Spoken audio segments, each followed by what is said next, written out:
क्या आपको कभी ऐसा लगा है कि अपने परिवार के साथ बहुत ज्यादा साझा करना कभी कभी फायदे से ज्यादा नुकसान पहुंचाता है? जैसे जैसे हमारी उम्र बढ़ती है, हम स्वाभाविक रूप से अपने प्रियजनों के साथ खुलकर और ईमानदार रहना चाहते हैं, यह सोचकर कि पूरी पारदर्शिता हमेशा सबसे अच्छा तरीका है। लेकिन सच यह है कि कुछ चीजें निजी रखना बेहतर होता है, न कि छल से बल्कि बुद्धिमानी से। हर चीज को साझा करने की जरूरत नहीं है, और कुछ मामलों में कुछ बातें अपने तक रखने से आपकी मानसिक शांति और आपके रिश्तों की रक्षा हो सकती है। इस लेख में हम उन 5 चीजों के बारे में बात करेंगे जिन्हें आपको 65 की उम्र के बाद अपने तक रखना चाहिए। यह छल या लोगों को दूर करने की बात नहीं है, बल्कि अपनी स्वतंत्रता बनाए रखने, अनावश्यक तनाव से बचने और यह सुनिश्चित करने की बात है कि आपकी निजी सीमाओं का सम्मान हो। आप हैरान हो सकते हैं कि कुछ चुनिंदा बातों को निजी रखने से कितनी शांति मिल सकती है। अंत तक पढ़े, क्योंकि इन 5 चीजों को समझने से आपके परिवार के साथ बातचीत का तरीका बदल सकता है, जिससे आपको अपने आखिरी वर्षों में ज्यादा आजादी और शांति मिलेगी। तो चलिए शुरू करते हैं। नंबर 1, वित्तीय निर्णय और संपत्ति। उम्र बढ़ने के साथ सबसे संवेदनशील विषयों में से एक है पैसा। आप सोच सकते हैं कि अपनी वित्तीय स्थिति के बारे में अपने परिवार के साथ पूरी तरह खुला रहना गलतफहमियों को रोकेगा, लेकिन वास्तव में यह अक्सर समस्याओं को हल करने से ज्यादा बढ़ाता है। अपनी बचत, निवेश या भविष्य के लिए रखे गए पैसे के हर विवरण को साझा करने से अनचाही सलाह, दबाव या यहाँ तक कि परिवार में झगड़े हो सकते हैं, खासकर जब अलग अलग पीढ़ियों के पैसे के बारे में अलग अलग विचार हों। कुछ परिवार के सदस्य शायद अच्छा चाहते हों, लेकिन उनकी चिंता या राय जल्दी ही हस्तक्षेप की तरह लगने लगती है।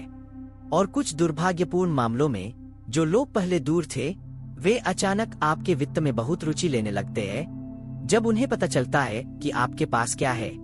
आपने शायद ऐसा पहले देखा होगा।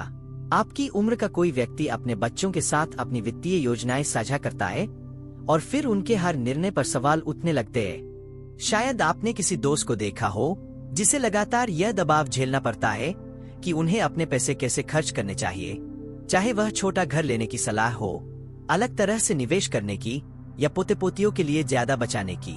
सलाह मांगने पर लेना एक बात है, लेकिन जब लोग आपके निजी फैसलों में अपनी राय देने लगते हैं, तो यह जल्दी ही परेशान करने वाला हो जाता है। और सच यह है कि एक बार आपने अपनी पूरी वित्तीय स्थिति लोगों के सामने खोल दी, तो उस जानकारी को वापस नहीं लिया जा सकता। एक और बात है निजी नियंत्रण की। अगर आपका परिवार आपको ऐसे व्यक्ति के रूप में देखने लगे जो सबसे अच्छे वित्तीय निर्णय नहीं ले रहा, तो वे हस्तक्षेप करने के लिए उचित ठहरा सकते हैं। कभी कभी अच्छे इरादों से, लेकिन हमेशा आपकी स्वतंत्रता का सम्मान करते हुए नहीं। आप सुन सकते हैं जैसे टिप्पणियां, क्या तुम्हें इतना खर्च करना चाहिए, या क्या अभी कुछ दे देना ज्यादा समझदारी नहीं होगी बजाय बाद में देने के। और भले ही कोई आपको सीधे दबाव न डाले, यह जानना कि दूसरे आपके फैसलों को देख रहे हैं और उनका विश्लेषण कर रहे हैं, असहज लग सकता है। इसका मतलब यह नहीं कि आपको अपने परिवार के साथ वित्त के बारे में कभी बात नहीं करनी चाहिए। संपत्ति की योजना स्पष्ट करना और जरूरी विवरण समय पर साझा करना समझदारी है, लेकिन आपको सब कुछ साझा करने की जरूरत नहीं है। आपके पास कितना पैसा है, आप खुद पर क्या खर्च करते हैं, या आपने कोई नया निवेश किया है, ये चीजें आपके प्रबंधन की है। अगर कुछ वित्तीय मामलों को निजी रखने से आप बिना अनावश्यक राय या दबाव के अपनी जिंदगी का आनंद ले सकते हैं, तो यह छल नहीं है, यह बुद्धिमानी है। नंबर 2, गैर जरूरी स्वास्थ्य समस्याएं। उम्र बढ़ने के साथ स्वास्थ्य समस्याएं बढ़ना स्वाभाविक है, और कभी कभी हमें हर छोटी मोटी तकलीफ, दर्द या असुविधा को अपने परिवार के साथ साझा करने की इच्छा होती है। आखिरकार वे हमारी परवाह करते हैं और हम चाहते हैं कि उन्हें पता हो कि क्या चल रहा है। लेकिन महत्वपूर्ण चिकित्सा मामलों के बारे में प्रियजनों को सूचित रखने और हर छोटी समस्या से उन्हें अभिभूत करने में अंतर है। हर छोटी स्वास्थ्य चिंता को लगातार साझा करने से कभी कभी अनावश्यक चिंता, तनाव या यहाँ तक कि परिवार के सदस्यों को आपके लिए समय से पहले निर्णय लेने की स्थिति में डाल सकता है। आपने शायद पहले ऐसा अनुभव किया होगा, जैसे कि जोड़ों का दर्द या थकान जैसी छोटी समस्या का जिक्र करना, और अचानक खुद को इस बहस में पाना कि आपको डॉक्टर को दिखाना चाहिए अपनी डाइट बदलनी चाहिए या कोई नया सप्लीमेंट लेना चाहिए। परिवार के सदस्य, खासकर युवा, अक्सर अच्छा चाहते हैं, लेकिन उनकी चिंता जल्दी ही दबाव में बदल सकती है। इससे पहले कि आपको पता चले, वे इलाज खोज रहे हैं, अपॉइंटमेंट बुक कर रहे हैं या यहाँ तक कि टिप्पणियां कर रहे हैं। जैसे तुम्हें अपने स्वास्थ्य का और ध्यान रखना चाहिए, जैसे कि आप दशकों से अपने स्वास्थ्य का प्रबंधन नहीं कर रहे हो। इसका एक मनोवैज्ञानिक पहलू भी है। अगर आप लगातार अपनी स्वास्थ्य समस्याओं के बारे में बात करते हैं, भले ही वे छोटी हों, तो आपका परिवार आपको ऐसे व्यक्ति के रूप में देखने लग सकता है जो वास्तव में जितना है उससे ज्यादा तेजी से कमजोर हो रहा है। वे आपके साथ अलग व्यवहार करने लग सकते हैं, यह मानकर कि आप उतने नाजुक या अक्षम हैं जितना आप वास्तव में महसूस नहीं करते। और एक बार जब लोग आपको उस नजरिए से देखने लगते हैं, तो उनकी धारणा को बदलना मुश्किल हो सकता है। अचानक वे आपको कुछ गतिविधियों में शामिल करने में हिचकिचाने लगते हैं, आपकी यात्रा करने की क्षमता पर सवाल उठाने लगते हैं या सुझाव देने लगते हैं कि शायद आपको अतिरिक्त मदद की जरूरत है, जबकि आपने सिर्फ इतना कहा था कि उस दिन आपके घुटने ज्यादा दर्द कर रहे थे। बेशक, बड़ी स्वास्थ्य चिंताओं को साझा करना महत्वपूर्ण है, खासकर जब वे दैनिक जीवन को प्रभावित करती है या परिवार के समर्थन की जरूरत होती है। लेकिन छोटी समस्याओं को अपने तक रखना बेईमानी नहीं है, यह बस आपकी स्वायत्तता की रक्षा करना है। आपको अपने स्वास्थ्य को बिना अनावश्यक हस्तक्षेप या तनाव के प्रबंधन करने का अधिकार है। कभी कभी चुप्पी आपके कल्याण पर नियंत्रण बनाए रखने का सबसे अच्छा तरीका है। अगर आप अभी भी इस वीडियो को देख रहे हैं और आपको ये जानकारियां उपयोगी लग रही है, तो नीचे कमेंट में 5 लिखें ताकि मुझे पता चले कि आप अभी भी यहाँ हैं। और अगर आपने अभी तक सब्सक्राइब नहीं किया है, तो मैं आपको सलाह दूंगा कि सब्सक्राइब करें और बेल आइकन दबाएं ताकि आप कोई नया वीडियो मिस न करें। आपका समर्थन हमें ऐसी बेहतरीन सामग्री बनाने के लिए प्रेरित करता है जो आपको जानकारी दे और प्रेरणा भी दे। नंबर 3, पारिवारिक झगड़ों पर आपके सच्चे विचार। पारिवारिक रिश्ते जटिल हो सकते हैं और जैसे जैसे हमारी उम्र बढ़ती है, हम अक्सर ऐसी परिस्थितियों में फंस जाते हैं जिनमें हम शामिल होना नहीं चाहते। भाई बहन संपत्ति के लिए झगड़ रहे हैं, बड़े बच्चे पुरानी नाराजगी पाले हुए हैं, दूर के रिश्तेदार जो एक दूसरे के साथ नहीं बनते। ये चीजें लगभग हर परिवार में होती है। जब आपने काफी समय जी लिया है, तो आपने पैटर्न दोहराते देखे हैं, पुराने ख्वाब फिर से उभरते देखे हैं और इतिहास को दोहराते देखा है। यह प्रलोभन हो सकता है कि आप हस्तक्षेप करें, सलाह दें या यह बता दें कि आपको क्या लगता है कि कौन सही है और कौन गलत। लेकिन ज्यादातर मामलों में ऐसा करने से आग में घी डालने का काम होता है। शायद आपने पहले ऐसा अनुभव किया हो, किसी विवाद को सुलझाने की कोशिश की और फिर दोनों पक्ष अचानक आपके खिलाफ हो गए, या आपने एक मजबूत राय दी यह सोचकर कि आप मदद कर रहे हैं, लेकिन बाद में एहसास हुआ कि आपके शब्दों को गलत समझा गया। कड़वा सच यह है कि पारिवारिक झगड़े अपने आप सुलझ जाते हैं या नहीं, आपके इनपुट के बावजूद। और जब लोग आखिरकार आगे बढ़ते हैं, तो वे गुस्से के पल में कही गई बातों को याद रखते हैं। अगर आप पक्ष लेते हैं या मजबूत राय व्यक्त करते हैं, तो आपको लग सकता है कि झगड़ा भूल जाने के बाद भी आपके प्रति नाराजगी बनी रहती है। यह खास तौर पर महत्वपूर्ण है जब बात छोटे परिवार के सदस्यों की राय की हो। अपने दामाद, बेटी के पालन पोषण के तरीके या किसी रिश्तेदार के जीवन के फैसलों के बारे में जो आपको वास्तव में लगता है, उसे कहना उस पल में ईमानदार लग सकता है, लेकिन उन शब्दों का असर रहता है। लोग शायद ही भूलते हैं जब उन्हें आका गया या आलोचना की गई महसूस होती है। भले ही आपके इरादे अच्छे हो, आपके लिए जो मददगार सलाह लगती है वह उनके लिए अस्वीकृति की तरह लग सकती है, और यह ऐसी भावनात्मक दूरी पैदा कर सकती है जो कभी पूरी तरह ठीक नहीं होती। इसलिए 65 की उम्र के बाद सबसे बुद्धिमानी भरा काम है चुनिंदा चुप्पी का अभ्यास करना। आपको हर चीज से सहमत होने या समस्याओं को नजरअंदाज करने की जरूरत नहीं है, लेकिन आपको हर पारिवारिक स्थिति पर टिप्पणी करने की भी जरूरत नहीं है। राय देने के बजाय कभी कभी सबसे अच्छा जवाब होता है, मुझे उम्मीद है कि चीजें बेहतर हो जाएंगी, या मुझे यकीन है कि तुम सही फैसला करोगे। यह आपको जुड़े रहने देता है, बिना उस ड्रामे में खींचे जाने के जो अंततः आपका ठीक करने के लिए नहीं है। कुछ विचारों को अपने तक रखना न सिर्फ आपके परिवार के लिए, बल्कि आपके लिए भी शांति बनाए रखने की कुंजी हो सकता है। नंबर 4, अतीत के बारे में आपके पछतावे। जैसे जैसे साल बीतते हैं, अतीत पर विचार करना स्वाभाविक है। निर्णयों पर, चूक गए अवसरों पर और न चुने गए रास्तों पर पछतावा हर किसी के जीवन का हिस्सा है। लेकिन इसका मतलब यह नहीं कि इसे हमेशा परिवार के साथ साझा करना चाहिए। आप शायद यह बताना चाहे कि आपने कुछ चीजें अलग तरीके से की होती, चाहे वह आपके करियर को कैसे संभाला, बच्चों को कैसे पाला या आपके जीवन को आकार देने वाले फैसले।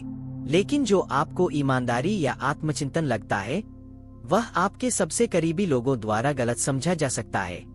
जब माता पिता या दादा दादी अतीत के बारे में पछतावा व्यक्त करते हैं, तो बच्चे अक्सर इसे व्यक्तिगत रूप से लेते हैं। अगर आप कहते हैं कि काश आपने काम पर कम समय और परिवार के साथ ज्यादा समय बिताया होता, तो आपके बच्चे सुन सकते हैं, मैं काफी अच्छा माता पिता नहीं था।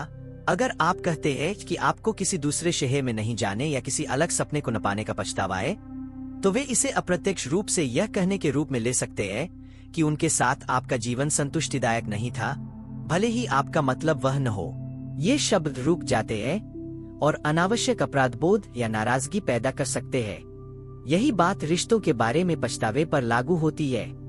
पिछले प्यार के बारे में बात करना, भले ही हानिरहित तरीके से, आपके जीवन साथी या परिवार के सदस्यों को यह महसूस करा सकता है कि वे दूसरी पसंद थे।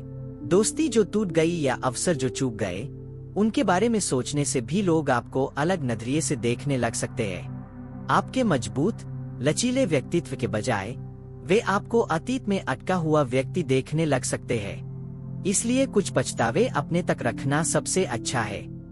उनके बारे में सोचना, उन्हें प्रोसेस करना और उनसे सीखना ठीक है, लेकिन परिवार के सामने उन पर ध्यान देना उस चीज को नहीं बदलता जो पहले ही हो चुकी है। ज्यादातर मामलों में यह केवल उन लोगों पर बोझ डालता है जो आपसे प्यार करते हैं। अतीत को फिर से लिखा नहीं जा सकता, लेकिन आप इसे कैसे आगे ले जाते हैं, यह पूरी तरह आपके हाथ में है। नंबर 5, आपकी पूरी वित्तीय स्थिति। पैसा किसी भी परिवार में सबसे जटिल विषयों में से एक है। यह लोगों को जोड़ सकता है, लेकिन यह तनाव, गलतफहमियां और यहाँ तक कि झगड़े भी पैदा कर सकता है। जैसे जैसे आपकी उम्र बढ़ती है, आप अपनी वित्तीय स्थिति के बारे में अपने परिवार के साथ ज्यादा विवरण साझा करने की जरूरत महसूस कर सकते हैं। चाहे वह आपके पास कितनी बचत है, आप क्या पीछे छोड़ने की योजना बना रहे हैं, या आप जिन वित्तीय कठिनाइयों का सामना कर रहे हैं। हालांकि कुछ मामलों में कुछ वित्तीय मामलों पर चर्चा करना समझदारी हो सकती है, लेकिन पैसे के बारे में बहुत ज्यादा खुला होना कभी कभी फायदे से ज्यादा नुकसान पहुंचा सकता है। अपनी वित्त की बहुत ज्यादा जानकारी देने का सबसे बड़ा जोखिम यह है कि यह लोगों के व्यवहार को बदल सकता है। अगर आपके परिवार को पता है कि आपके पास आरामदायक बचत है, तो आप देख सकते हैं कि कुछ रिश्तेदार आपको अलग नजरिए से देखने लगते हैं, शायद वित्तीय मदद की उम्मीद करने लगते हैं या सूक्ष्म रूप से संकेत देने लगते हैं कि उन्हें क्या विरासत में मिलने की उम्मीद है। दूसरी ओर, अगर आप बताते हैं कि आप आर्थिक तंगी में हैं, तो आप पा सकते हैं कि आपके प्रियजन आपकी बहुत ज्यादा चिंता करने लगते हैं या कुछ मामलों में आपके वित्तीय फैसलों पर सवाल उठाने लगते हैं। किसी भी तरह पैसा रिश्तों को बदल देता है, और एक बार ऐसा होने के बाद इसे पूर्ववत करना मुश्किल है। स्वतंत्रता का मुद्दा भी है।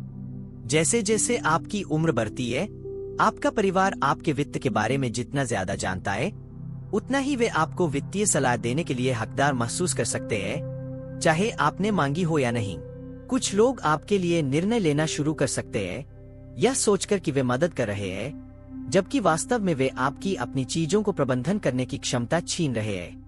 आप अचानक खुद को यह सुनते हुए पा सकते हैं कि आपको कहाँ रहना चाहिए, आपको कैसे खर्च करना चाहिए, या आपके लिए क्या सबसे अच्छा है, सिर्फ इसलिए कि आपने ऐसी जानकारी साझा की जो बाद में सोचने पर निजी रखना बेहतर होता।